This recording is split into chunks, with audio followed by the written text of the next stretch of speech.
Pero hoy vamos a mirar, yo no puedo garantizar que va a ser un estudio de todo el libro. Una, porque yo no sé si esta es la voluntad de Dios, y segundo, porque yo no sé si tenemos tiempo. Cristo está a las puertas,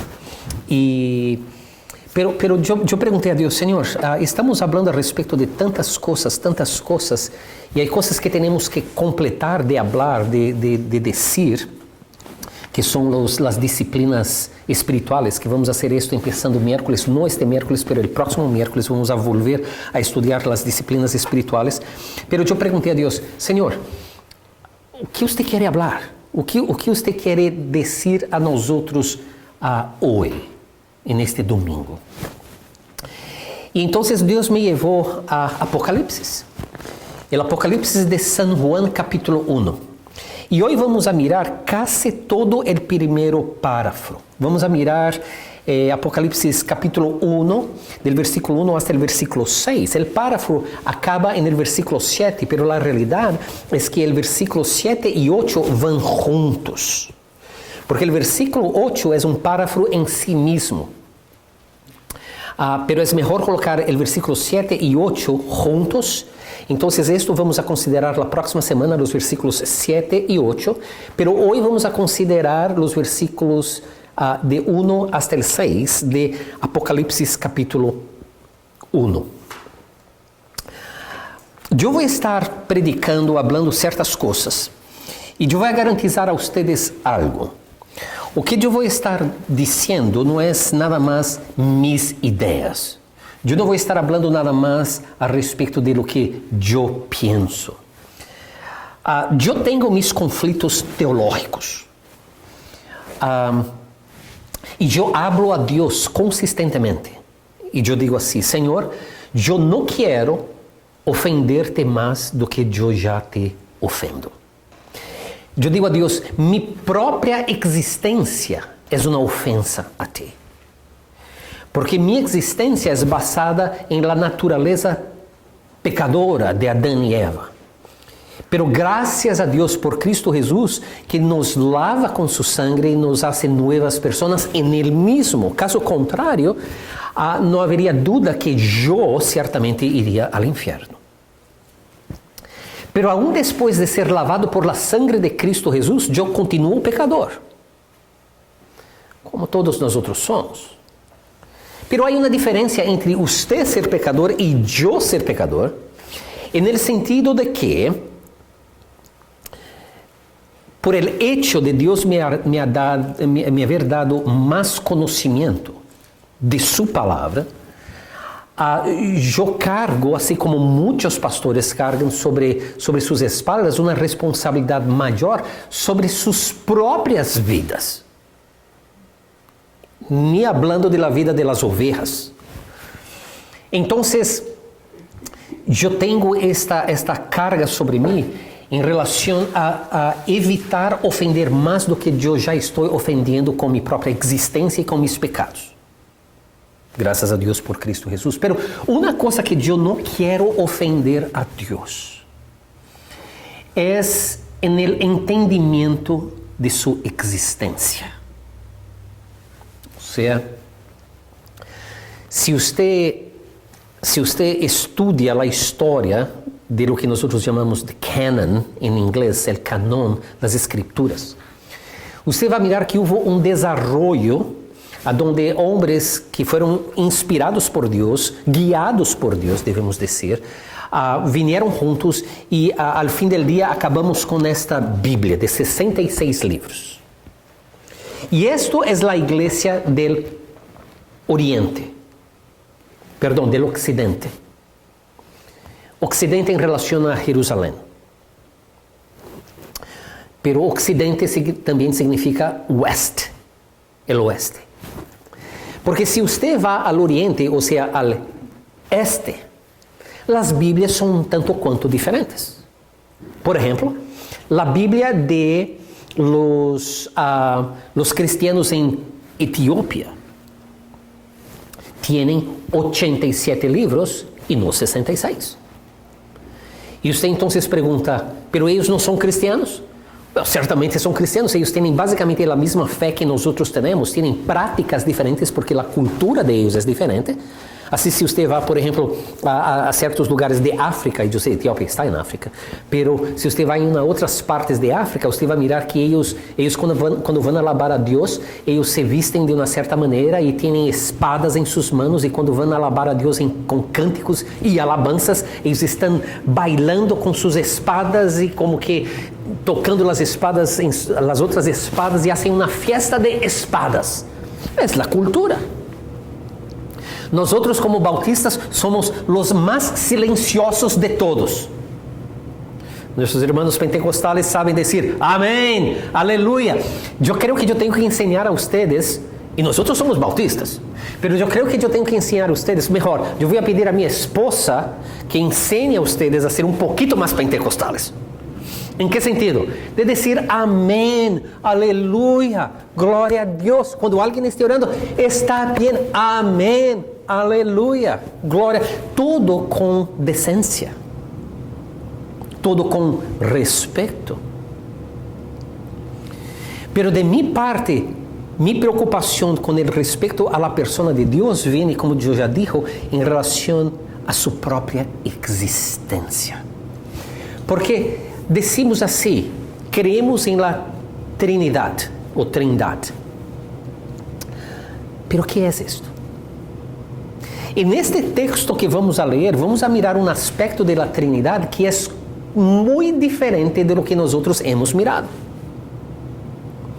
Então, em futuros sermones que eu vou a trazer, eu vou a dizer algo que eu sei que eu já dijo en el passado. E talvez vocês vão querer assim, what? O quê? ¿Hace sentido? Pero eu quero que vocês pensem juntamente comigo, miremos a palavra e deixemos que a palavra diga o que a palavra quer dizer. Há um podcast de irmão que já está com o Senhor, Dr. Michael Heiser. E os livros de Michael Heiser me influenciaram muito. E ele tinha um podcast. E o nome do podcast era, em inglês, Naked Bible, ou Bíblia Desnuda. E perguntaram a ele, pero Dr. Heiser, por que este nome de Bíblia Desnuda?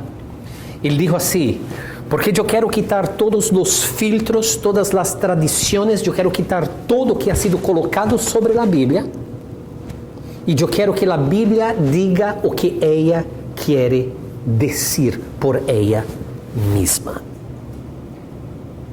Eu dou um exemplo. Se você vai em Isaías, Isaías disse que este Messias que vendria morreu por nossos pecados e por nossas enfermidades. E tradicionalmente em nossa teologia bautista, o que vamos a dizer é que pecados e enfermidades é basicamente a mesma coisa. Com exceção que allá em los evangelhos, Jesus chega a uma cidade pequena, uma vila, e ele sana a todas as pessoas, ele cura fisicamente a todas as pessoas, ele livra as pessoas de possessões demoníacas, ele faz algo como nunca havia passado em nenhuma outra cidade. Aí então o autor de um dos evangelhos disse assim, e isto passou para que se cumpliese a profecia de Isaías, ele levou sobre ele nossas enfermidades. Então, se a Bíblia vai interpretar-se a ela mesma, temos que aceitar a interpretação da Bíblia. Então, diz que Jesus levou sobre ele nossas enfermidades. Isaías estava falando não somente de pecados, mas de las enfermidades de nosso corpo. Uau! Então, os críticos, os escépticos vão chegar e vão dizer assim, então, por que Jesus não nos cura hoje? Bueno, temos que mirar todo o ministério de Jesus, e naquela cidade ele sanou a todos, mas houve outras cidades que ele sanou a alguns e não sanou a outros. Então, quem Jesus vai sanar fisicamente? Quem ele quer. ¿Está certo? É a soberania de Deus. Pero a Bíblia se auto-interpreta. E neste primeiro sermão aqui em Apocalipse capítulo 1, que é muito interessante porque hemos hablado tanto a respeito do fim de los dias, del arrebatamento. Então, é bueno que vamos a mirar este texto aqui agora. Vamos a mirar algumas coisas que são diferentes ou é informação nova que, obviamente, em common sense, sentido comum, deveríamos já saber, mas não pensamos desta maneira porque ouvimos as mesmas coisas consistentemente. Pero eu vou ler do capítulo 1, do versículo 1 até o versículo 6, e depois volvemos ao versículo 1 e miramos versículo por versículo. Diz assim: Apocalipsis 1, versículo 1. La revelación de Jesucristo que Dios le dio para manifestar a sus siervos las cosas que deben suceder pronto. Y la declaró enviándola por medio de su ángel a su siervo Juan, que ha dado testimonio de la palabra de Dios y del testimonio de Jesucristo y de todas las cosas que ha visto. Bienaventurado el que lee y los que oyen las palabras de esta profecía y guardan las cosas que en ellas guardan las cosas en ella escritas, porque el tiempo está cerca. El tiempo está cerca. Juan, a las 7 iglesias que están en Asia, gracia y paz a vosotros del que es, el que era y el que ha de venir, y de los 7 espíritus que están delante de su trono, y de Jesucristo, el testigo fiel, el primogénito de los muertos y el soberano de los reyes de la tierra, al que nos amó y nos lavó de nuestros pecados con su sangre, y nos hizo reyes y sacerdotes para Dios, su Padre. A él sea gloria e imperio por los siglos de los siglos. Amén. Entonces empezamos con esta revelación. La revelación de quién? Y mira el proceso de esta revelación. La revelación es de Jesucristo. Pero aquí miramos que Jesucristo no habla de sí mismo. O que hace Jesucristo en esta función, por lo menos en este libro, exactamente como el Espíritu Santo, porque el Espíritu Santo no habla de sí mismo, pero él habla de las cosas que Jesús dijo y que Dios ya había dicho en el pasado. Entonces la revelación de Jesucristo, pero la revelación fue dada por Dios. Nosotros, y hasta mismo en el seminario, cuando vamos al seminario y estudiamos al Bible College, estudiamos escatología, cristología, pneumatología, pero no hay paternología. No hay paternología. Debería existir. Porque paternología sería el estudio del Padre. Pero lo que pasa es que nosotros, al invés de estudiar paternología, nosotros estudiamos teología. Entonces la palabra teología cubre la idea de Dios. Pero Dios puede ser entendido como Dios el Padre, Dios el Hijo, que es cristología, y Dios el Espíritu Santo, que es pneumatología. Pero teología también puede referirse nada más a la persona de Dios, que es el Padre, pero en el Antiguo Testamento él no era conocido como el Padre, él era conocido como Yahweh, el único Dios. Y esto es interesante por la distinción que se hace en decir que la revelación es de Jesucristo, pero quien dio esta revelación a Jesucristo fue el Padre, Theos, que es Dios. Es muy interesante que en esta revelación el Espíritu Santo no está involucrado, por lo menos aquí. No significa que más adelante en el libro de Apocalipsis el Espíritu Santo no va a estar directamente involucrado, porque sí va a estar. Y el Espíritu Santo va a aparecer aquí en estos versículos de una manera muy diferente de la manera que miramos al Espíritu. Pero es interesante que la revelación es de Jesús, pero es de Jesús porque fue dada por el Padre. Entonces Jesús mismo no habla de sí mismo, pero él habla de lo que el Padre dice. ¿Para manifestar a quién? A sus siervos. sea Juan, y es interesante que él no dice a su siervo, porque Juan estaba preso en una isla, la isla de Patmos. Él salió de Jerusalén en la época que la rebelión de los israelitas estaba se quedando increíblemente caliente, y él salió de Jerusalén y fue para Asia y es considerado el padre de las iglesias en Asia. Y es por eso que nosotros miramos que él escribe a las 7 iglesias de Asia. Había muchas otras iglesias, pero él escribió a estas 7 iglesias y vamos a hablar más al respecto de esto. Pero él no habla nada más que esta revelación es nada más para él, pero es para todos los siervos de Dios. Siervos aquí somos todos nosotros. No solamente los hombres y mujeres del pasado, los apóstoles y discípulos del pasado, pero son todos los discípulos de Jesucristo hoy, hombres y mujeres, para manifestar, para revelar.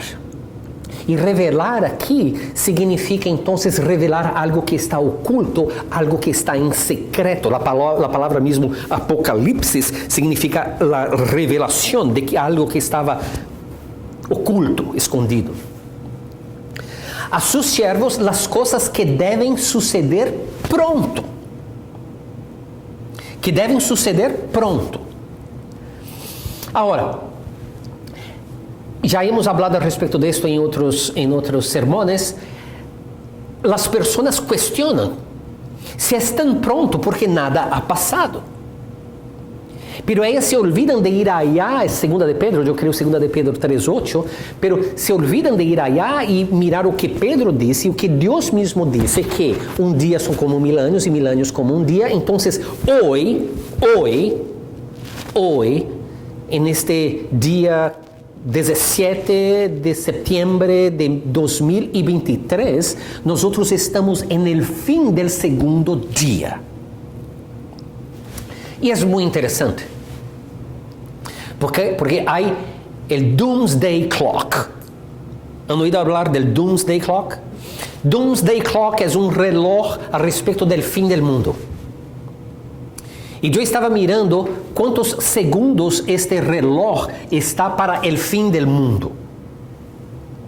Y viernes, el reloj estaba a 100 segundos del fin del mundo. Ese reloj calcula es basado en los peligros que hay en el mundo de repente haber guerras nucleares, o entonces pestilencias, o entonces terremotos, o entonces esto y aquel otro. Y ellos miran esto y ellos dicen así: cada día que pasa, estamos más cerca del fin. Y ¿saben una cosa? Ellos están correctos, porque si nosotros estamos en el fin del segundo día, que para nosotros son 2000 años, desde la muerte y resurrección de Cristo. Entonces,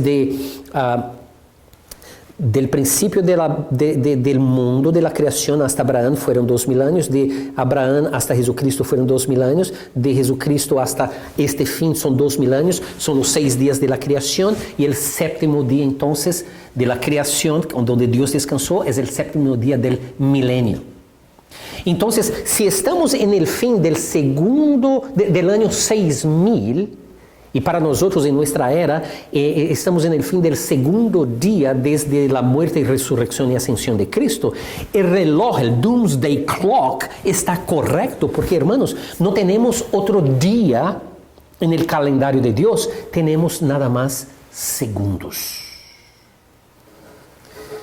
Y es una buena cosa para aquellos que aman estadística o cálculos, a calcular o que significa 100 segundos en relación a 1000 años. Y comparar esto con los calendarios judaicos. El hecho es este: la revelación que Jesús dio a Juan dice que o que debe suceder significa en realidad cosas que son necesarias pasarem. Este deve es cosas que son necesarias pasar y deben pasar pronto. Pronto significa que está cerca, pero pronto también significa repentinamente. De repente, ¡pum! Esse é o problema com a igreja cristiana. Eu estava mirando uma pareja. Eu creio que ela é hispana e ele é americano branco. E eles colocaram então um comercial em Facebook.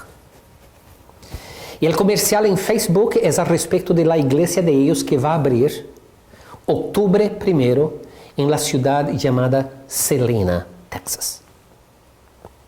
E o comercial de eles é assim: se você está cansado de las igrejas que são homogêneas, ou seja, nada mais blancas, nada mais negras, nada mais coreanas, nada mais hispanas, venga a nossa igreja, porque a marca de nossa igreja é a diversidade. Say what? Hasta donde eu sei, a marca da igreja tem que ser o amor. Pero qual é meu ponto? Mi ponto é que as pessoas não estão mirando o que está passando no mundo e eles pensam que é business as usual. As pessoas não estão mirando o que está passando no mundo e eles continuam vivendo suas vidas como se nada estivesse passando. Eu passei a Mayra, um das pessoas que eu sigo, Amir Tsarfati, que foi capitão do exército israelí por um período de tempo e agora tem um ministério maravilhoso através do mundo. E você pode mirar aí que o staff dele, a gente que trabalha com ele, põe os updates do que está passando no mundo, e uma das coisas que eles han colocado mais recentemente são as inundações que ha passado através do mundo. Hermanos, coisas incríveis. Em Síria, inundação. Em Líbia, inundação. Espanha se está acabando de água, França se está acabando de água, Hong Kong, China, Las Vegas, todas as partes, é uma quantidade de água incrível. Em Líbia, nada mais Líbia, com esta inundação que passou há menos de 10 dias atrás, mais de 20,000 pessoas morreram em uma inundação. As coisas estão passando e o que os cristianos estão fazendo é que eles estão fazendo igreja, e essa é a expressão, haciendo igreja. Em inglês se diz doing church, como se nada fuera a passar. Eu nasci, quando eu nasci, meus padres já estavam na igreja. E o que eu he mirado é que a igreja, os cristianos têm esta coisa que creem em lo que Apocalipse disse, Daniel disse, a Bíblia disse a respeito do fim de los dias, pero não é para nossa geração. Agora, ¿por que não é para nossa geração? Porque mira, eu quero mirar meu filho graduar-se de high school, de la universidade. Eu quero mirar meu filho, minha hija casar-se. Eu quero mirar e ter nietos. Eu empecé um negócio. Eu quero fazer com que meu negócio cresça e tenha êxito. Jesus, vuelva depois que eu alcance estas coisas. Os bautistas têm uma doutrina que eu creio que é completamente equivocada, porque eles creem que Jesus vai volver uma vez que todo o mundo escute do Evangelho. O problema desta doutrina é esta, que o mundo vai escutar do Evangelho porque a igreja vai estar predicando o Evangelho a todo mundo. Se Cristo espera para que a igreja predique o Evangelho a todo mundo, Cristo nunca vai volver. Eles deveriam venir aqui Apocalipse e ver que vai chegar o dia onde um ángel vai predicar o Evangelho de Deus para todo o mundo, para toda tribo, em todas as línguas. O ángel vai predicar e não é a igreja. Pero a igreja tem a responsabilidade de predicar. Então, nós estamos no fim e Juan disse o que vai passar. E nesta profecia de este livro de Apocalipse vai passar muito pronto. Ou seja, está cerca, pero não somente está cerca, vai ser repentinamente. E vai ser tão rápido que esta gente que está allá no oba-oba, como decimos em português, no oba-oba de hacer igreja, pero vivir suas vidas seculares com mais ênfase em la vida secular do que em la vida dedicada a Deus, quando eles abram os olhos, é tarde. allá en nuestra casa ahora soy yo y mi esposa nada más, ¿no? Y las niñas nuestras perritas, Mia y Daisy. Y algunas veces, mi esposa, si ella quiere encontrarme, ella nada más grita allá del cuarto, yo estoy en mi oficina, y ella grita, meu bem, que básicamente es mi amor, ¿no? I know, I am your love.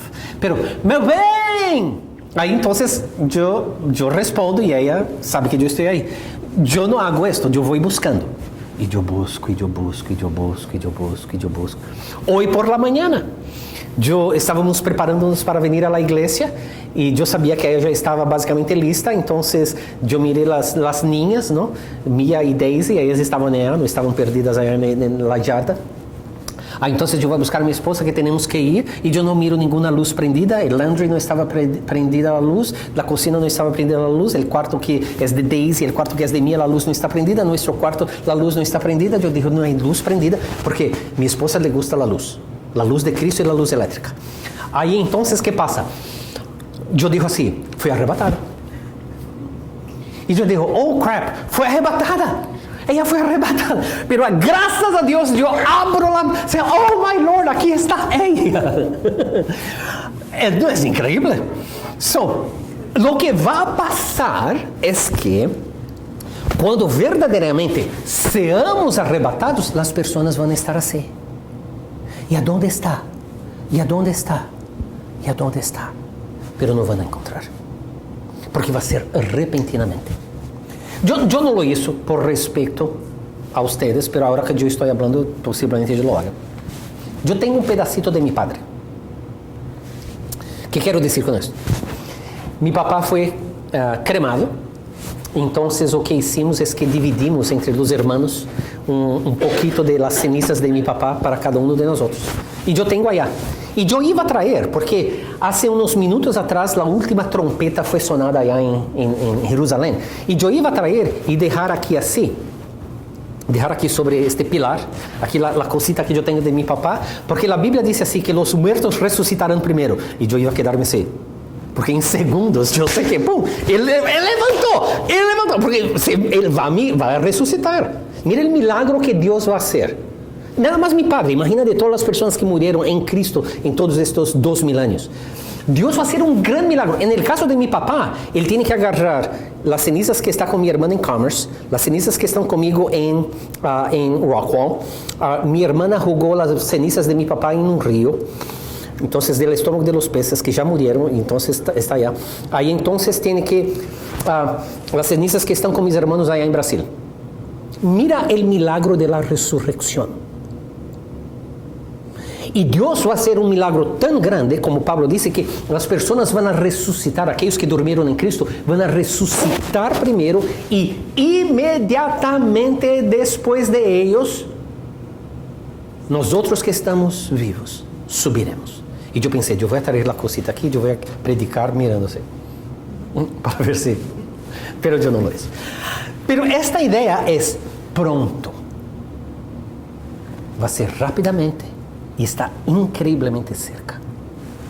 Pero mira, la revelación es de Jesús, pero fue dada por Dios y Yahweh el Padre. Pero mira lo que dice el fin de este versículo. Y la declaró enviándola por medio de ¿quién? De su ángel. Entonces mira el proceso. Dios habló con Jesús. Jesús habló con su ángel. Y el ángel declaró a Juan. Y Juan habla con nosotros. No sabemos quién es este ángel, pero tenemos una buena idea por las revelaciones de los ángeles a través de la palabra de Dios. Y este ángel muy posiblemente es el ángel Gabriel. Si comparamos Apocalipsis con el libro de Daniel, y en Daniel, que es un libro, por lo menos la segunda parte, increíblemente apocalíptico, la revelación allá fue dada por Gabriel. Y el hecho de que Gabriel es este ángel que da mensajes increíblemente importantes, podemos deducir que es Gabriel, pero no sabemos y no es necesariamente importante, pero es un pensamiento interesante. Pero él dice así, a su siervo Juan, que ha dado testimonio, o sea, Juan ha dado testimonio de la palabra de Dios Entonces, esto es importante porque la revelación de Jesucristo que Dios dio a través de su ángel no contradice la palabra de Dios que Juan ya conocía, que ha dado testimonio de la palabra de Dios y del testimonio del propio Señor Jesucristo, no hay contradicción, y de todas las cosas que ha visto. Entonces, Juan conocía la palabra de Dios, Juan conocía la palabra de Dios encarnada y Juan había visto. Y aquí, hermanos, es interesante porque de ver, nosotros vamos a mirar que Juan va a cambiar del sentido que nosotros tenemos de usar nuestros ojos para usar nuestros oídos y la capacidad de leer. E através del livro que vamos a mirar é que esta ideia de oír a palavra e ter fé através de oír é muito importante, é mais importante do que ver. Porque se a pessoa vê, ok, e é verdadeiro o que está mirando, a pessoa então tem esta evidência de haver mirado algo. Pero quando a pessoa oye, vamos a dizer assim, a quantidade de fé que é necessária é um tanto quanto maior. ¿Se acuerda de Tomás? Não, solamente creio se eu mirar. Pero estamos dizendo a você que Ele ressuscitou. Não, eu quero ver. Jesus disse assim, bem-aventurado el que não viu, pero creyó.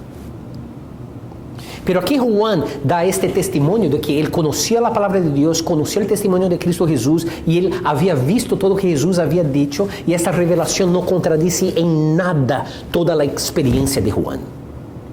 Aí entonces Juan dice así, bienaventurado, felicísimo. ¿Felicísimo quién? El que lee, pero no solamente el que lee y los que oyen las palabras de esta profecía.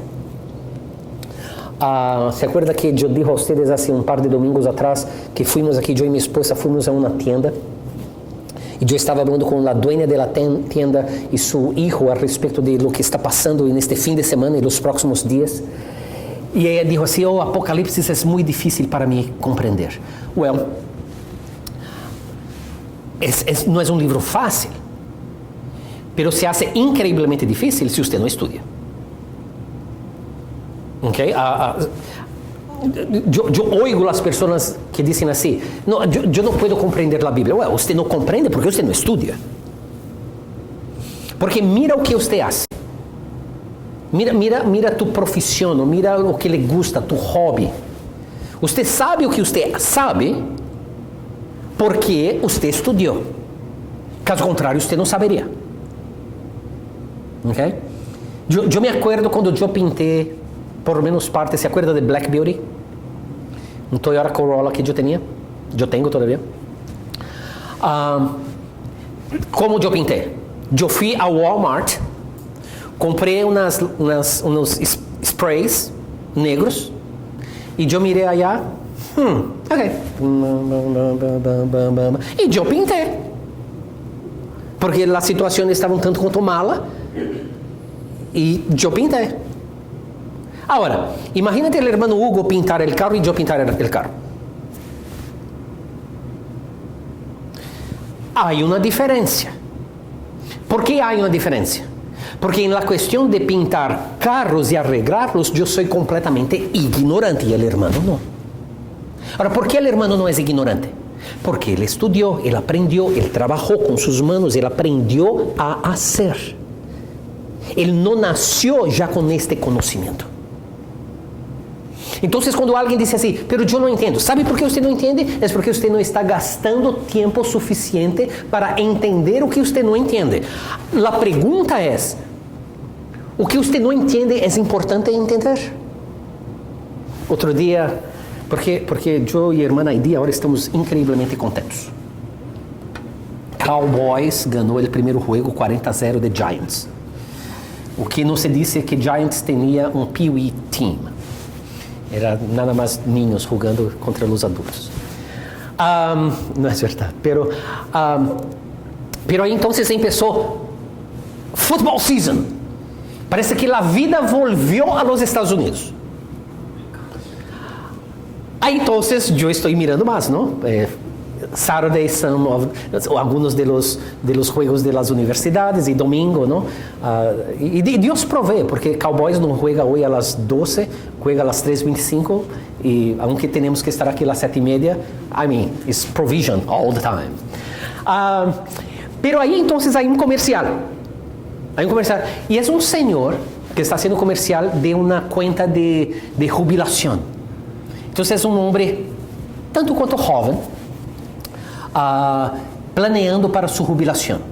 E ele agarra um papel que tem o nome da empresa que faz o plano de jubilação. Então, ele chega à ventana e ele se mira a ele mesmo, já com canas em sua barba, em seu pelo. Ele se mira a ele mesmo sendo um coach, um diretor técnico de um equipo de soccer, de nosso futebol. E então, ele mira a ele mesmo allá. E ele, no futuro, lo mira no passado através da ventana e eles se riem um com o outro, dizendo: bien hecho. Os planos que você hizo quando você era mais jovem pagaram no futuro. Você tem uma boa jubilação. E eu parei e eu digo assim: que bueno, pero ele vai morir e vai ao inferno. Porque se a pessoa se prepara para todo nesta terra, pero não se prepara para a eternidade, não importa quão bom trabalho esta pessoa hizo neste mundo para preparar-se para as tribulações e aflicções, das lutas deste mundo, se a pessoa não se prepara para a eternidade. E Jesus foi muito claro em dizer que Ele é o caminho, a verdade e a vida. E a razão por que bem-aventurado é a pessoa que lê e que oye, e mira, Deus é maravilhoso, porque há pessoas que não podem ler. Pero você pode ler para estas pessoas. Allá em Brasil, havia um irmão, eu não me acordo do primeiro nome dele, pero era, seu apelido era Nascimento. E ele era analfabeto. Ele não podia ler, e não podia escrever. Pero ele era maestro de la escuela dominical, de los hombres. E um dia, eu, niño, cheguei a meu papai e disse assim: pero papá, como é possível? Se ele não sabe ler e não sabe escrever, como ele ensina a escola dominical? E meu papai me explicou. Ele disse assim: quando ele estuda, ele pede a seus filhos que se sentem com ele e leiam para ele. E ele se queda sentado e os filhos vêm, um ou outro, ele tinha 3, 4 filhos. E vinha um e leia o texto, vinha outro, leia um comentário, leia outro e outra coisa. E ele nada mais se quedava aí olhando. Quando chegava domingo por la manhã, ia dar a classe da escola dominical, como todos sabiam que ele era analfabeto, um homem levantava e leia o texto. E o irmão Nascimento, então, dava toda a classe de escola dominical, porque ele oía. E aquele irmão, irmãos, era a foto de humildade. Irmão Nascimento. Não é o caso que ele não foi a um seminário, ele não foi à escola para aprender a ler e escrever. Pero mira, Deus não necessita de homens e mulheres que tenham seus diplomas. É bueno se você pode agarrar tu diploma. Eu tenho diplomas, amém, aleluia. Pero Deus não necessita disso. Deus necessita de homens e mulheres que estão dispostos a estudar a palavra de Deus, aunque seja por oír. Por isso que é bem-aventurado el que lê e os que oyen as palavras desta profecia, porque é importante, porque habla a respeito del fim, e el fim vai chegar, essas coisas necessárias que têm que passar, vão chegar muito pronto. E ele diz assim: e guardam, eles leem, oem, e guardam as coisas em ella escritas, ¿por quê? Porque o tempo está cerca. E novamente aqui a palavra cerca significa em tempo e espaço. Está muito cerca. Você empieza a entender, por lo menos eu empiezo a entender, a paixão de Pablo. Los cristianos, y agarramos esta idea del ejemplo de los cristianos en Tesalonicenses, que Pablo predicó a ellos que Cristo va a volver y algunos pensaron que Jesús iba a volver inmediatamente y lo que pasó entonces es que ellos pararon de trabajar. Y Pablo vuelve a ellos y dice así, mira, quien no trabaja no come. Quien no trabaja no come. Vuelvan a trabajar. Cristo va a volver, pero continúe trabajando hasta que Él vuelva.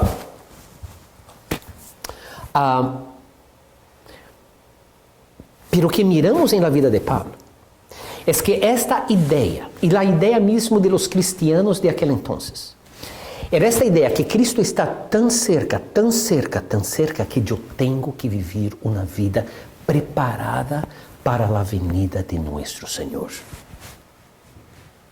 Para la venida de nuestro Señor.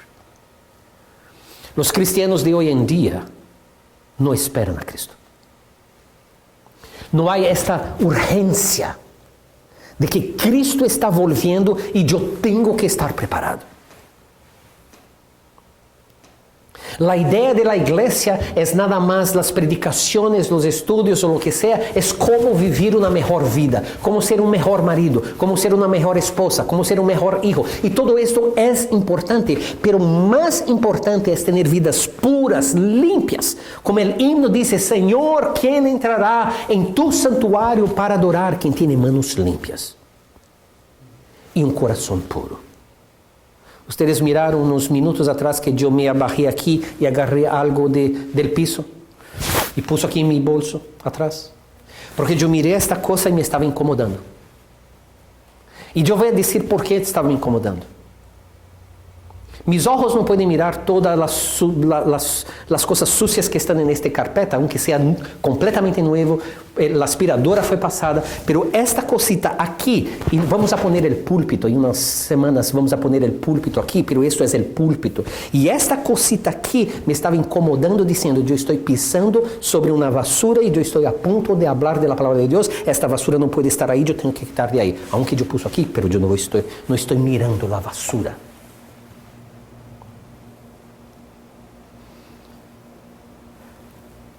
Muchas veces los mayores problemas que nosotros tenemos en nuestras vidas no son las cosas grandes, no son las batallas grandes de nuestra vida. Los mayores problemas de nuestras vidas son las cosas chiquitas que nosotros no ponemos atención. Tenemos que guardar las cosas que están escritas en esta profecía. Porque vamos a mirar que, con la gracia de Dios, que parte de esta profecía habla respecto de la iglesia, de repente la iglesia desaparece y habla respecto de Israel, y en el fin trae Israel y la iglesia juntos para toda la eternidad. Entonces, bienaventurado el que lee, el que oye y el que guarda las cosas en ellas escritas, porque el tiempo está cerca. Ahí entonces Juan, en el capítulo 4, que en realidad es como si fuera un paréntesis dentro del párrafo del 1 hasta el 7, pero es un paréntesis que hace sentido porque él cambia completamente y él dice así, Juan. Él como si él parara lo que él está diciendo, la doxología, él parara y de repente él empieza a hablar como una introducción a alguien. Y él habla ¿a quién? A las 7 iglesias que están en Asia. ¿Se acuerda?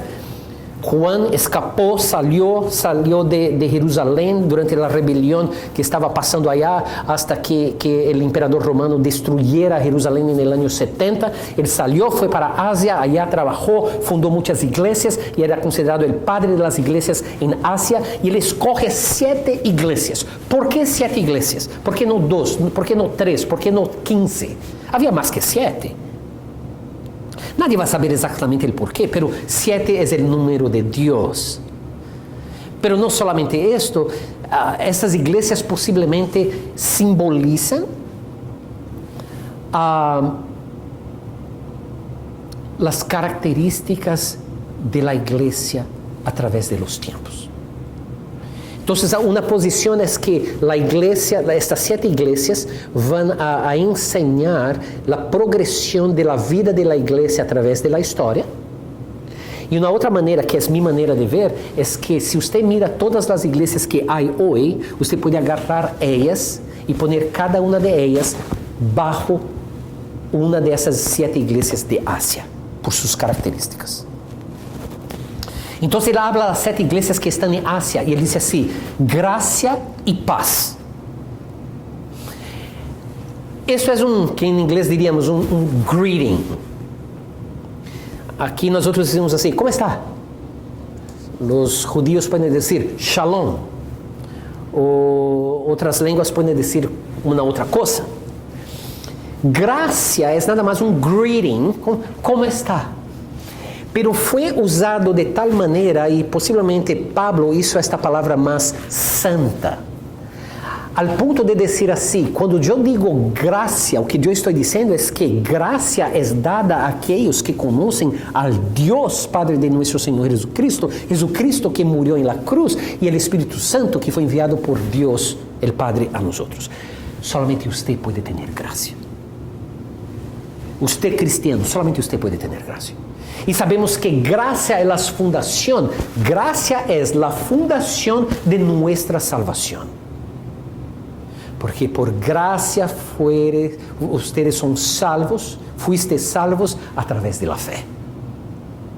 A fé que temos é produto da própria graça de Deus, porque dependendo de nós mesmos, nem fé nós teríamos, pero Deus nos dá graça, que nos dá fé, e com fé nós ouvimos a palavra, e ao ouvir a palavra, e bajo a graça de Deus, aceitamos a Cristo, ou melhor, somos aceitados por Cristo, e somos colocados, implantados em la família de Deus, en el cuerpo de Cristo Jesús. Graça. Agora, quem tem graça, ou quem está bajo a graça de Deus, tem uma coisa que é increíblemente importante, que hoje o mundo não tem.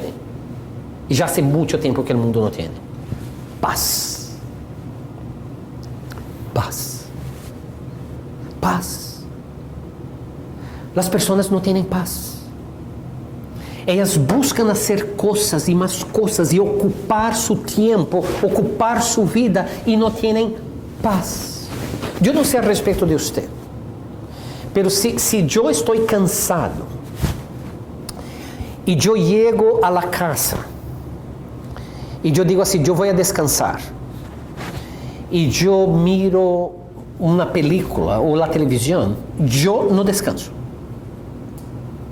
Se eu miro por 10 minutos nada mais para uma transferência de algo para algo, aí então está bem. Mas se eu me quedo aí mirando uma película, eu vou descansar. Não descansa. Uno não sabe por quê? Porque você está usando as lâmparas, e ponham atenção, as lâmparas de tu corpo, esta palavra lâmpara vai ser muito importante, as lâmparas de tu corpo estão mirando algo.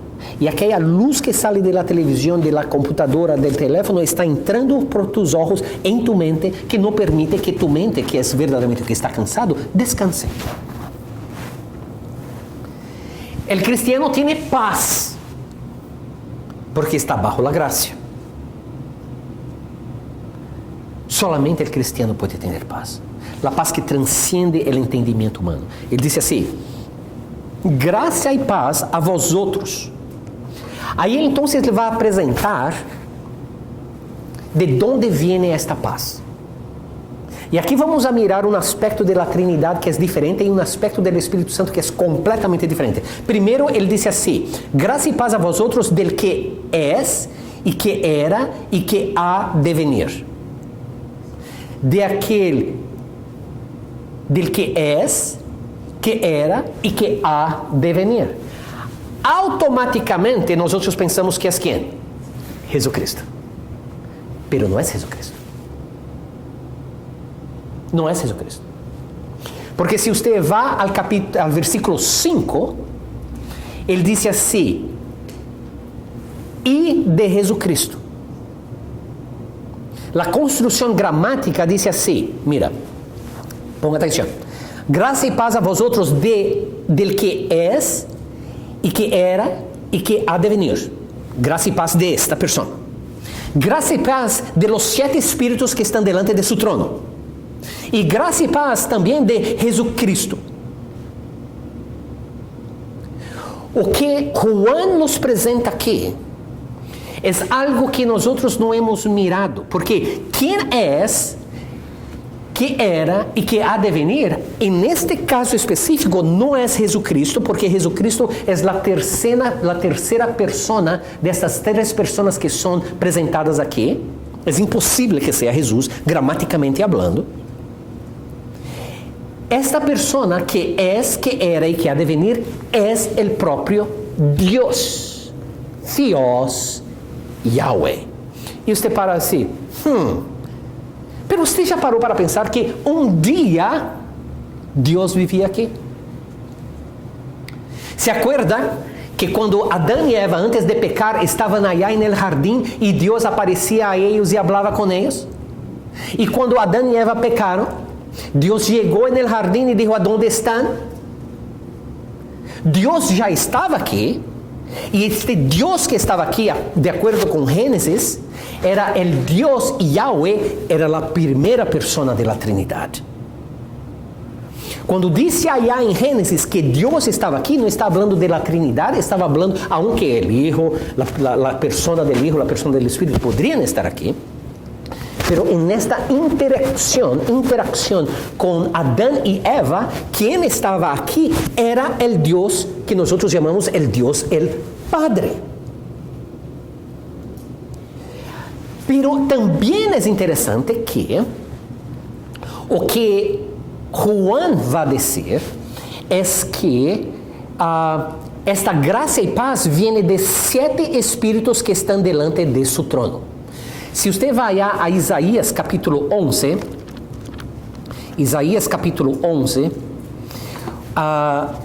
eu creio que 2 e 3 diz assim.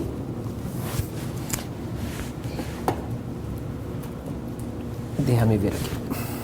Sim, diz assim: "E repousará sobre ele o espírito de quem? De Jeová." El Espíritu de Jehová tiene que ser el Espíritu Santo.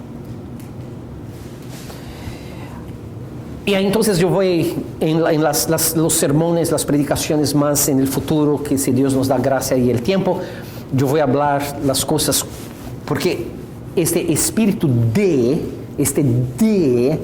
es increíblemente importante para identificar el relacionamiento entre el Espíritu y Jehová. Y dice así: "Y reposará el Espíritu de Jehová." ¿Quién es este Espíritu? Es Espíritu de sabiduría y de inteligencia, Espíritu de consejo y poder, Espíritu de conocimiento y temor de Jehová. ¿Okay? Y le hará entender diligentemente en el temor de Jehová, no juzgará según la vista de sus ojos, ni arguirá por lo que oigan sus oídos. Pero este espíritu en el versículo 2 tiene 6 características. Aunque es el Espíritu de Dios, aquí presenta 6 características. Pero la cuestión es que allá en Apocalipsis dice que estos son los 7 espíritus que están delante de Dios. Entonces, si usted va a Zacarías capítulo 4, si hay un libro en la Biblia llamado Zacarías, si usted va a Zacarías capítulo 4, versículo del 1 a 10, y yo voy a leer del 1 al 10, pero nada más algunos versículos son importantes. Aquí dice así: "Volvió el ángel que hablaba conmigo y me despertó como un hombre que es despertado de su sueño. Y me dijo: ¿qué ves? Y respondí: he mirado y he aquí un candelabro todo de oro con un depósito encima y sus 7 lámparas encima del candelabro y 7 tubos para las lámparas que están encima de él. Y junto a él 2 olivos, el uno a la derecha del depósito y el otro a su izquierda. Proseguí y hablé diciendo a aquel ángel que hablaba conmigo: ¿qué es esto, Señor mío? Y el ángel que hablaba conmigo respondió y me dijo: ¿no sabes qué es esto? Y dijo: no, Señor mío. Entonces respondió y me habló diciendo: esta es palabra de Jehová a Zorobabel, que dice: no con ejército ni con fuerza, sino con ¿qué? Con mi espíritu, ha dicho Jehová de los ejércitos. Mira qué interesante. Esta parte de este versículo es increíblemente conocida en el medio evangélico. No con ejército ni con fuerza, sino con mi espíritu, dice el Señor Jehová de los ejércitos. ¿Quién eres tú, oh gran monte? delante de Zorobabel serás reducido a llanura, él sacará la primera piedra con aclamaciones de gracia, gracia a ella. Vino palabra de Jehová a mí, diciendo, las manos de Zorobabel echarán el cimiento de esta casa, y sus manos la acabarán, y conocerás que Jehová de los ejércitos me envió a vosotros. Porque los que menospreciaron el día de las pequeñeces se alegrarán, y verán la plomada de la mano de Zorobabel. Estos 7 son, mira, estos 7 son ¿o qué? Los ojos de Jehová que recorren toda la tierra. Entonces, cuando dice aquí que los 7 espíritus que están delante del trono de Jehová, está hablando del Espíritu de Dios que tiene una característica, que es la característica de 7 lámparas. Estas lámparas, si usted va en el griego, dice que es como un candelabro que tiene la lámpara encima, y la lámpara mismo tiene una boca. Dice lips, lips. Pero estas mismas lámparas son o qué? Son los ojos de Jehová. ¿Se acuerda que yo dije que los ojos, usted mira el video, la computadora con la lámpara de tus ojos? Ahora, un aspecto increíble, interesante al respecto del Espíritu de Dios es que Él está como que 7 espíritus, porque es representado aquí entonces como 7 ojos, 7 lámparas que tienen 7 bocas, que está recorriendo al mundo. Yo voy a hablar más al respecto de esto con la gracia de Dios, pero ¿se acuerda de Job? Job, allá en el capítulo 1, 2, cuando viene Satanás en el medio de los hijos de Dios y dice a Dios, y Dios dice, ¿a dónde estabas? Y Satanás dice, percorriendo la tierra. Y Dios dice, ¿has mirado mi siervo Job? Cuán fiel él es. Y Satanás entonces dice así, ciertamente él es fiel. Usted da todo a él. Quita todo. Y él hizo esto 2 veces. Y es ahí donde Satanás pasó de la línea. Él dijo así, quita todo para ver si él no te maldice. Entonces Dios dijo así, en las 2 conversas que ellos tuvieron, Dios dijo así, quita todo, pero no quita la vida. Quita todo, pero no quita la vida. Déjame decir algo al respecto de este Satanás.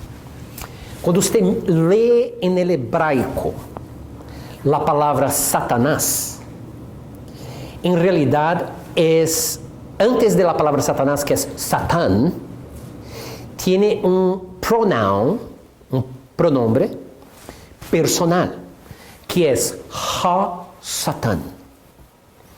Ha-Satán. Ha-Satán no es el Satanás que es identificado por Pedro, por ejemplo, o por Juan en Apocalipsis, por ejemplo, con el Satanás que engañó a Eva y a Adán. Ha-Satán es un oficio, es un office. Es una función de un ser divino que camina sobre la tierra mirando lo que las personas hacen, y entonces este ser divino escribe lo que las personas hacen. Porque la Biblia habla respecto de varios libros, pero el más conocido es el libro de la vida, a donde, en relación al cristiano, es el libro donde tiene tu nombre allá, y si tu nombre está allá, usted es salvado. Pero también dice todas las cosas que usted hizo, pensó, habló, todo está allá. Y un día usted va a oír todas estas cosas. Como mi pastor allá en Brasil decía, es como si llegáramos delante de Dios, nos sentábamos allá, está el juez, y Dios dice así, déjame pasar el video de tu vida. Y entonces pasa el video de nuestra vida y empezamos a llorar, a llorar, a llorar. Y entonces Jesús se levanta y dice así, juez, que es el Padre de Jesús, juez, sí, Sergio hizo y dijo y pensó todas estas cosas, pero yo morí por él, yo lo lavé en la sangre. Padre, él es mío, porque él es tuyo. Y Dios mira a mí Pero ahora con Jesucristo, el filtro de Jesucristo delante de mí, y cuando Dios el Padre, el juez, mira a mí, Él me mira a través de Cristo, y Él dice, está bien, pasa. Pasa. Ahora, ¿por qué yo digo esto? Porque miramos en el Antiguo Testamento que había no solamente uno, pero había Hasatán, este ser divino que miraba o que las personas estaban haciendo, como Hasatán que miró o que Job estaba haciendo. Lo que es interesante es que parece que en el Nuevo Testamento, en la época de la iglesia, la función de Hasatán fue como que colocada de lado, y quienes los ojos de Dios en el mundo para saber o que las personas hacen, convencer del pecado, de la justicia y del juicio, no es nadie más. ¿Quién? El propio Dios. En el Espíritu Santo. Entonces la gracia y paz que nosotros tenemos de Jesucristo, de Dios, viene de Dios el Padre, que es, que era y que ha de venir, porque Él ya estuvo aquí una vez y Él va a volver para acá. Pero no solamente de Él, pero también del Espíritu Santo, que es entonces revelado como estas 7 lámparas que tiene 7 ojos, que tiene 7 lips. ¿Cómo se dice lips en español? Labios. Pero ahí entonces no para ahí, porque esta gracia y paz es también de Jesucristo. Ahora mira qué interesante. Normalmente nosotros nos referimos a la Trinidad o a la Trindad como Padre, Hijo y Espíritu Santo. En este caso es Padre, Espíritu Santo y Hijo. La razón es muy sencilla, porque es una cuestión gramática. Porque mira, Padre, Hijo y Espíritu Santo no significa que uno necesariamente y no es uno mayor que el otro. Es 3 personas en una, y yo voy a explicar o que significa el Hijo que fue en King James. En español nosotros no tenemos el King James Version, y no es la única versión, pero el King James Version nos deja saber allá en San Juan 3:16 que God so loved the world, Dios amó al mundo de tal manera that He gave His begotten Son. Esta palabra es menogenes en el griego, pero no hay como traducir esta palabra para un otro idioma, a no ser en inglés, por ejemplo, que existe esta palabra begotten. Y la palabra begotten no significa que es creado, pero es un derivativo de una fuente original. Y vamos a hablar más al respecto de esto en el futuro. Pero ¿qué pasa? Aquí nosotros tenemos la Trindad o Trinidad presentada como Padre, Espíritu y el Hijo. La cuestión gramática es que o que vamos a mirar es la énfasis a través del libro en la persona de Cristo Jesús, que es aquel que puede abrir el libro cuando hay esta reunión en el cielo. Y un ángel pregunta, ¿pero quién puede abrir el libro? Y nadie puede abrir el libro. Pero el Cordero de Dios estaba allá. Y Él puede abrir el libro. Y al abrir el libro, Jesucristo entonces declara el fin de todas las cosas. Una cosa muy interesante es que raramente, tal vez en el fin de Apocalipsis, pero esta expresión Jesucristo no va a aparecer más. Va a aparecer nada más el primer nombre, Jesús. Porque Cristo, y yo no sé por qué en el español colocaron Jesucristo todo junto. Yo creo que la persona que estaba traduciendo fue Jesucristo, estornudó y salió. Porque no hace sentido, son 2 palabras. Jesús, Emmanuel, Dios con nosotros, Jesús. Jesús es el carácter o la característica de Jesucristo como un ser humano. Y Cristo es la característica de Jesús como el Mesías, el divino. E parece que o que Juan quer fazer aqui é enfocar no aspecto humano de Jesus, e de aqui em adelante ele vai usar nada mais o nome Jesus e não Jesucristo para enfocar neste Jesus que foi glorificado, que foi quitado de aqui em sua ascensão e agora vuelve. El mesmo Jesus que é homem, pero glorificado. Pero este Jesucristo é o testigo fiel. O sea, allá en Salmos 89, ustedes pueden mirar esto después, va a decir que la luna es para siempre, es como un testigo fiel. Entonces aquí este testigo fiel es un testigo de eternidad a la eternidad. No solamente testigo fiel, pero primogénito de los muertos. Y ciertamente, ¿por qué los muertos allá en 1 de Tesalonicenses 4? ¿Por qué los muertos van a resucitar primero? Porque Cristo es el primero de los muertos, entonces los muertos tienen que resucitar. Y después nosotros que estamos vivos somos arrebatados. Y no solamente Él es testigo fiel y primogénito de los muertos, pero Él es soberano de los reyes de la tierra. Y aquí podemos decir así, Él es soberano sobre los reyes de la tierra y está hablando al respecto de los reyes de Charles III.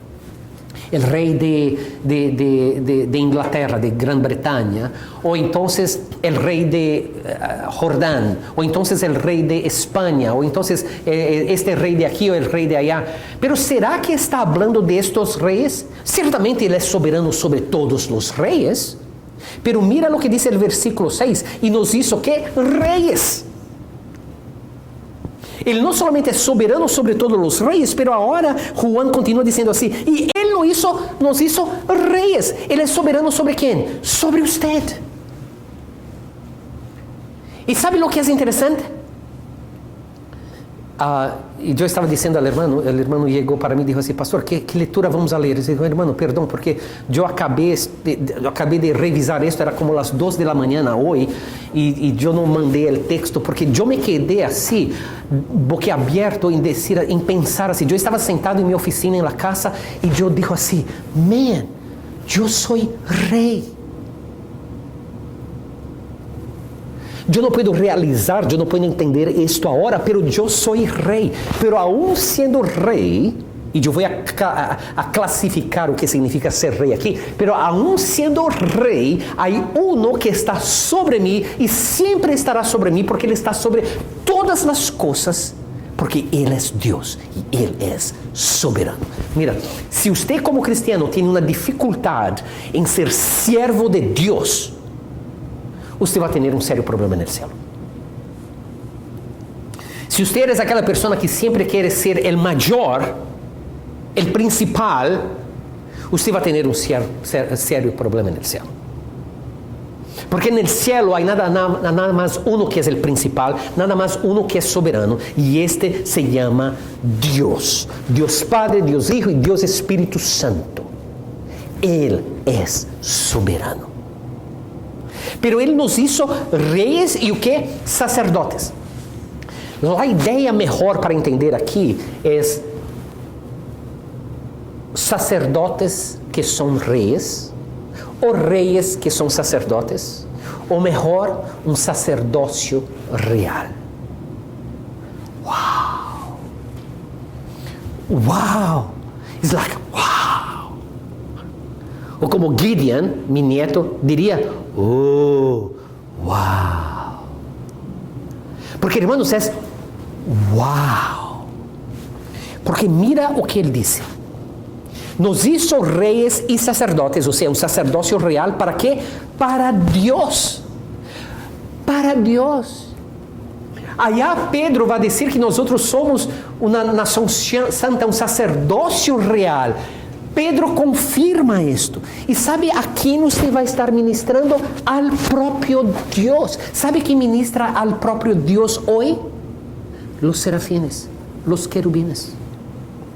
Sabe o que Deus está nos dizendo através de Juan aqui, da revelação que é dada a Cristo Jesus, e através de um ángel a Juan e a nós outros através de Juan? O que Jesus está dizendo aqui, o que Deus está dizendo aqui é isto, é que vai chegar este momento, quando nós outros seamos arrebatados, os muertos primeiros, e nós outros cheguemos allá no cielo, há o milênio que vamos a reinar com Cristo aqui, e então a eternidade empieza depois do juízo final, que nós outros vamos a ser aquelas pessoas que estaremos delante de Deus, ministrando a Ele. Mira usted, stinky you, stinky me. Seremos transformados, seremos glorificados. E como Pablo disse aí em Efésios capítulo 1, nós outros já estamos, aunque não podemos ver, aunque não podemos sentir, nós outros já estamos sentados em los lugares celestiales. Essa é a promessa da salvação. E nos hizo reis e sacerdotes para Deus, su Padre. E então disse a Ele, a Cristo Jesus, a Ele, sea glória, império, a Ele, sea glória, império, por los siglos de los siglos. E sabe por quê? Se você vuelve allá al versículo 5, sabe por que toda a glória? Sabe por que todo o império? Porque Ele nos amou. E você não necessita ler grego para entender como Ele nos amou. Você não necessita ter a Bíblia em grego aqui para saber que esta palavra amor é a palavra agapeon, que vem do ágape, que é o amor incondicional, porque se você lê a próxima frase, diz assim: Ele nos amou e nos lavou de nossos pecados com su sangre. Então, o amor de Deus, de Jesucristo, foi tão grande que Ele sacrificou a Ele mesmo. Isto é amor incondicional. E por causa deste amor incondicional, por causa de obedecer ao Padre hasta o ponto de muerte, a Ele, a Jesucristo, sea a glória e o império. Não é democracia, é império. Ele é o Rei de los Reis, Ele é o Senhor de los Senhores. ¿Sabe qual é tu privilégio? ¿Sabe qual é tu privilégio? Mi privilégio? É que Ele nos salvou em Cristo Jesus. E com Ele, nos dá todas as coisas. Então, hermanos, quando o milênio empiece, e eu espero que vai ser muito cerca, muito pronto. Quando o milênio empiece, vamos a volver aqui. Hermano Hugo não vai ser tão feio como é hoje. Glorificado, transformado. Nós outros vamos a ser completamente transformados. E Cristo vem. Minha esposa tem um sonho. Bueno, vários. Pero um dos sonhos de minha esposa é a caminhar ou montar em um cavalo. Eu não sei se vai passar aqui. Pode passar. Pero eu não sei também se você tem este sonho de montar sobre um cavalo. Pero sepa de uma coisa. Há um cavalo branco que espera por você no céu. Cristo vem sobre su cavalo branco, em su pierna tem um nome que nada mais Ele conhece. Atrás de Ele vêm seus exércitos de ángeles, arcángeles, serafines e querubines. E com eles venimos nós outros montados sobre nossos cavalos, aquele que já está preparado para você. Eu nunca vou olvidar-me de uma visão que eu tive. Algumas vezes temos visões em os momentos mais oscuros de nossa vida, por la graça e misericórdia de Deus. Pero eu tive uma visão, e eu já compartilhei isso com vocês, pero era como se nós outros, nossa pequena igreja, entrara em um caminho muito pequeno, que nos guiava hasta este portão de ouro. Era como se eu tivesse um drone Y yo miraba desde aquí. Entonces yo miraba a nosotros, yo miraba a mí mismo. Y yo iba delante de ustedes y yo miraba así. Todos nosotros estábamos mirando por la cosa linda que era. Al mismo tiempo asustados. Y este drone que estaba aquí miraba a nosotros allá abajo, las puertas todavía estaban cerradas, pero estaba a punto de ser abiertas. Y cuando yo miro del drone, aquí arriba, yo miro ángeles. Ángeles vestidos con corazas de oro. Y ellos todos habían sido llamados para la guerra final. E é interessante que havia um ángel, nós estávamos aí abaixo, meu drone estava aqui, e eu mirava este ángel que estava aqui, mas havia vários e vários e vários. Mas havia este que estava bem cerca de mim, estava todo vestido. Sabe na idade mediana, que aqui os cavaleiros se vestiam de aquele metal todo, era como ele estava. E ele tinha um escudo e tinha uma espada ou algo assim em sua mão, e ele nos mirava aí. E quando ele nos mirava aí, ele se inclinava.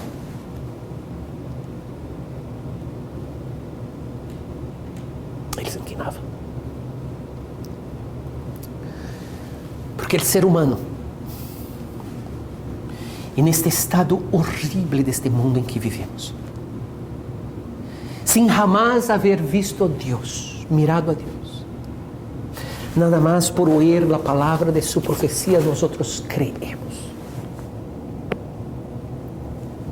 Temos maior recompensa e maior galardão, porque houve aqueles ángeles que estavam cara a cara com Deus e se rebelaram. Eles conheciam o que era a perfeição e nós nada mais oímos o que é a perfeição e aceitamos em nome de Jesus. E aquele ángel se inclinou por mirar aqueles que haviam ganado a guerra de suas vidas em Cristo Jesus. A guerra contra o pecado, contra os desejos da carne, contra as transgressões, a guerra contra o mundo, a guerra contra Satanás. Não éramos muitos, pero éramos os escolhidos. Esta é a salvação. Então, se seremos arrebatados hoje, mañana, ou muito mais depois de hora,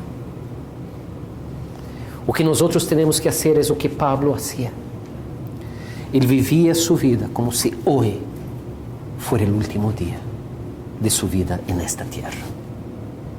E eu desafio a vocês a viverem assim. Continuem trabalhando, indo à escola, pero sempre tenham algo na cabeça, que hoje pode ser o dia que veremos a nosso Senhor cara a cara. Vamos orar.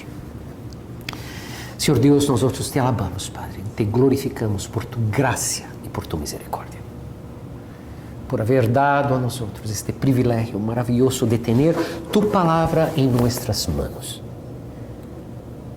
poder ler, poder ouvir e poder guardar tus palavras em nosso coração. E como o salmista disse, eu guardei tus palavras em meu coração para não pecar em contra de ti. A ti seja toda a honra, toda a glória. A usted que eres o único Deus vivo e verdadeiro, de eternidade a eternidade. A usted nós glorificamos, a usted nós adoramos e alabamos. A usted nós damos graças por la salvação em Cristo Jesus e o Espírito que vive em nós. A usted consagramos nossas vidas. O que mais queremos é o que Juan também queria. Quando ele dijo, e hacemos as palavras de Juan, nossas palavras. Maranata, ora viene, Senhor Jesus. E é em tu nome, ó Jesus, que nós oramos. Amém.